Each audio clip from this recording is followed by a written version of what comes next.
ప్రభుత్వ ఉత్తర్వులు మరియు సర్క్యులర్స్ మేరకు గతంలో ఉన్న జంగారెడ్డి పురపాలక సంఘంలో 29 వార్డులను 32 వార్డులుగా విభజించి ప్రాథమిక ముసాయిదాను ఈరోజు ప్రచురించడం జరిగింది. ఏవైనా సలహాలు సూచనలుంటే 18వ తారీఖు నుంచి 24వ తారీఖు వరకు మీరు సలహాలు సూచనలు రాతపూర్వకంగా ఇవ్వాల్సిందిగా ప్రజలను మరియు ప్రజాప్రతినిధులందరినీ నేను కోరుతున్నాను. వీటిని ఈరోజు ప్రాథమిక ముసాయిదాను అన్ని ప్రభుత్వ కార్యాలయాల్లోనూ మరియు మున్సిపల్ ఆఫీస్లోనూ 10 సచివాలయాల్లోనూ ప్రచురించడం జరుగుతుంది. వీటిపైన ఏదైనా మీకు ఇది మున్సిపల్ ఆఫీస్కి వచ్చేసి వీటిని తీసుకోవచ్చు.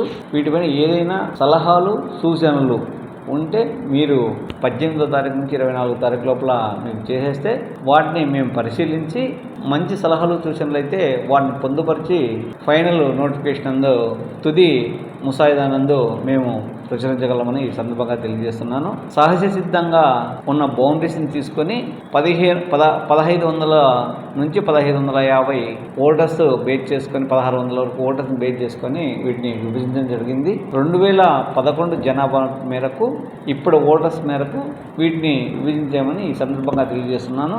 మరొకసారి తెలియజేసాక వీటిని పరిశీలించి ఏదైనా సలహాలు సూచనలు ఉంటే 18 నుంచి 24వ తారీఖు లోపల మాకు రాతపూర్వకంగా తెలియజేయాల్సిందిగా అందరినీ కోరుతున్నాను.